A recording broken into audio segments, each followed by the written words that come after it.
Can you believe in a future that you can't see or experience with your senses yet, but you've thought about enough times in your mind that your brain is literally changed to look like the event has already occurred? The latest research in neuroscience says it's absolutely possible. You can change your brain just by thinking differently.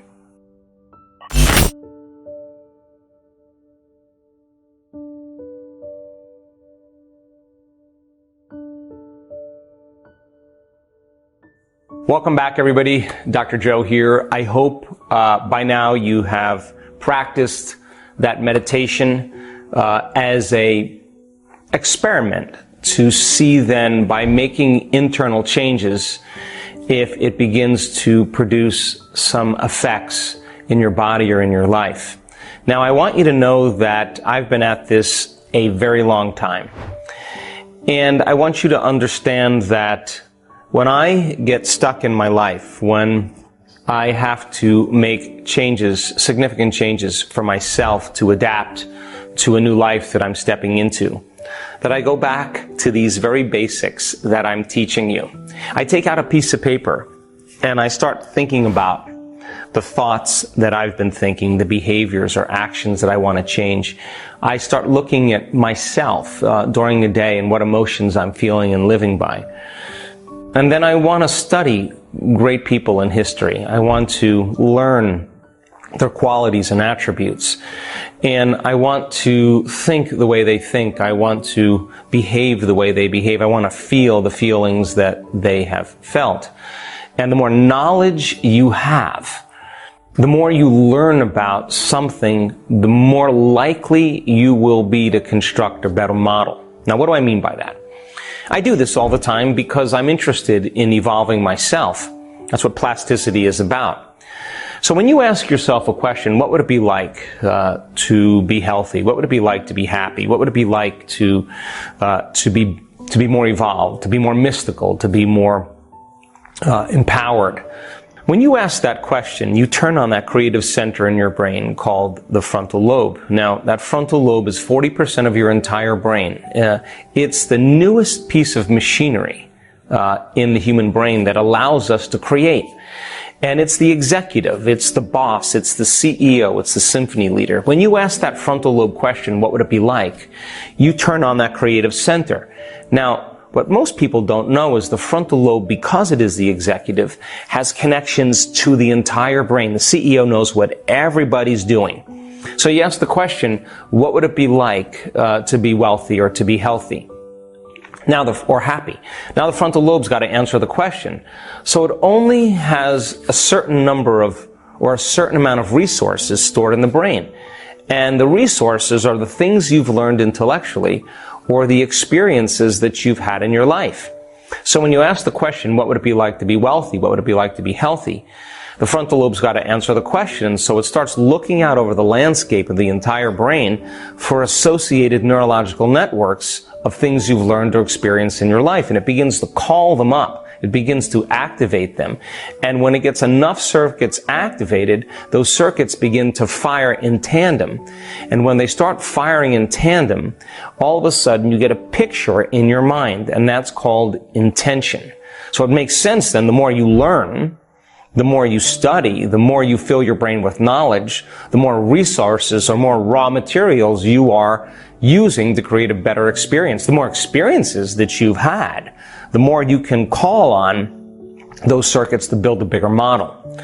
So when the brain all of a sudden freezes a frame, a picture, and you're selecting a new potential in the quantum field, a new possibility, as I said, when you do that properly, when you hold that clear intention and all of a sudden your brain starts to animate it, it starts to bring it to life. And the next thing you know, you start feeling the emotions of that future. You're combining a clear intention with an elevated emotion, and that process, thought being the vocabulary of the brain, feeling being the vocabulary of your body, and how you think and how you feel creates your state of being. You're changing your state of being from the same familiar person thinking and feeling a certain way to thinking and feeling another way. Now,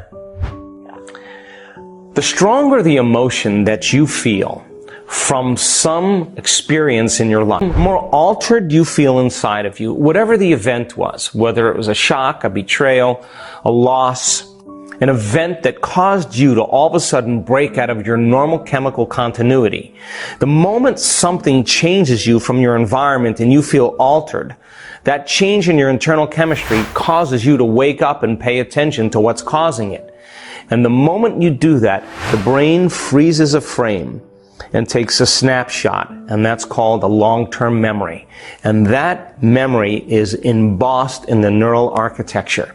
The problem is people think within the circuitry of that past experience, and they feel within the emotions of that event as well. And so most people start their day and their life living every single day in the same familiar state of being.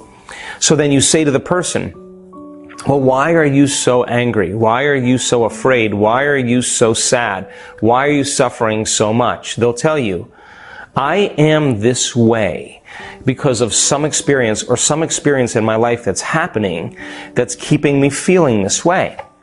Which means then one event in a person's life or a series of events in a person's life has changed them biologically into a state of being. And what they're really saying is, since those series of events, I haven't been able to change since. So then you ask them, what happened? And they will recount the story, but the latest research on memory says that 50% of what we talk about in our past isn't even the truth. That means people embellish the story. They make up things just to excuse themselves from changing. They make it harder. They make the conditions more intense to say, it's impossible for me to change because of that event. And to me, that means a person's reliving a miserable life they never even had, just to reaffirm or excuse themselves from permission from changing. So then how do we change out of that state? Well, it makes sense then if you can begin to select a new possibility in the future and you get clear on what that vision is, and you begin to feel the emotions of your future. The stronger the emotion that you feel from what you're creating inside of you, the more joy or freedom or excitement you feel from that internal event that you're creating. The more you change your chemical state into an elevated state, the more you'll pay attention to the picture that you're thinking about in your mind. And you're going to begin to emboss that experience neurologically in your brain. In other words, you're going to begin to remember your future. And you're going to begin to think neurologically within the circuits of that new experience that's about to happen. And you're going to feel chemically within the emotions of that future. And how you think and how you feel is your state of being. Now, if you keep practicing this every single day, it's going to begin to become familiar to you.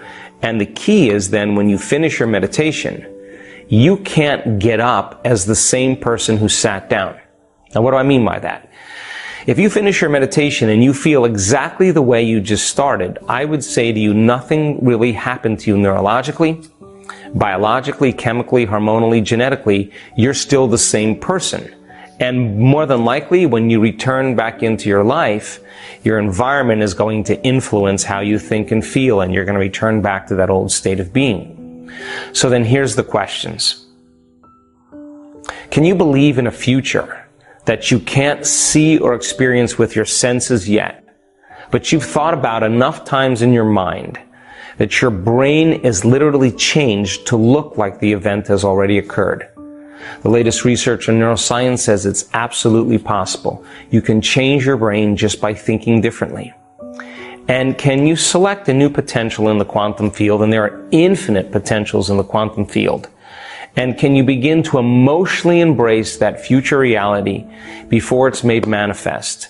To such a degree that your body as the unconscious mind, being so objective, doesn't know the difference between the real life experience that's producing the emotion and the emotion that you're creating by thought alone, to such a degree that your body begins to change to look like that experience has already occurred epigenetically. The latest research in epigenetics says you can change your body just by thinking differently. Now, if you practice this every single day by combining that clear intention with the elevated emotion, conditioning your body into the future emotionally, and branding that circuitry into your brain, if you keep doing this on a daily basis, every single day, there's going to be evidence in your brain and body to look like that experience has already occurred. There's physical evidence in your brain and body to look like it has already occurred, and more than likely you will be in a new state of being, and you will feel like when you finish your meditation every day. Think about this. If you got up connected to the feelings of your future when you finished your meditation every day, and you were able to maintain that modified state of mind and body throughout the entire day, you would no longer be looking for your future. Why? If you feel like your future has already happened because you're feeling the emotions of it, you wouldn't be separate from it. You wouldn't be in polarity or duality or lack, waiting for it to happen to make you feel better. You would be feeling the emotions of your future. Why would you look for it? Now, we would say then that this is the moment where you're no longer in lack or in separation. This is the moment, if you're able to maintain that state your entire day, that the synchronicities, the opportunities, the coincidences, the serendipities that begin to appear in your life means then that you are moving out of one frame of the same reality into another frame of a new reality. And you have to be able to maintain that modified state of mind and body your entire day. And if you can, get ready, because unusual things will begin to happen in your life. And they will come in ways that you least expect, that you can't predict. Why? Because if you can predict them and expect them, they're nothing new. They're more of the same. They have to rock your world. They have to catch you off guard. They have to leave no doubt that what you're doing inside of you begins to produce an effect outside of you. And when you can correlate the changes that you're making inside of you with the effects you're producing outside of you, just like me in my own personal injury, I started to pay attention to what I was doing inside of me to produce those effects outside of me, and I started doing more of it. And when you start to see those events begin to happen in your life, the universe throwing breadcrumbs in your direction, telling you to follow the breadcrumbs, keep doing what you're doing, you're going to pay attention to what you did, and you're going to do it again. And you're going to believe more that you are the creator of your life by changing your thoughts and feelings instead of the victim of your life. And when those synchronicities happen, and they happen to a lot of people that do this work, the energy, the emotion that they feel, and the surprise. Now, the brain learns by mistakes and surprises. And I say we could use a few more surprises. When you're caught off guard and this event all of a sudden happens to you, and you are surprised and in awe that something just happened that you have been working on creating, and you are in the present moment more awake and more alive than you've been in a long time, you're going to remember that you created that experience. And two things will happen. The experience produces an elevated emotion of awe and worthiness and freedom and inspiration and a love for life. And that is the natural state of being. You are going to use that emotion to create your next experience. In other words, it's going to be easier for you to create the next experience because that emotion you're going to use to create the next event. The second thing that happens to numerous people when they are so caught up in the present moment, so awake and so alive that they're realizing that they are the creator of their life, they look back at their entire life, all the things they regretted, all the circumstances that they wish they could have changed. They look back at their entire past, and they don't want to change one thing in their past because it brought them to the present moment. And that is the moment the past no longer exists.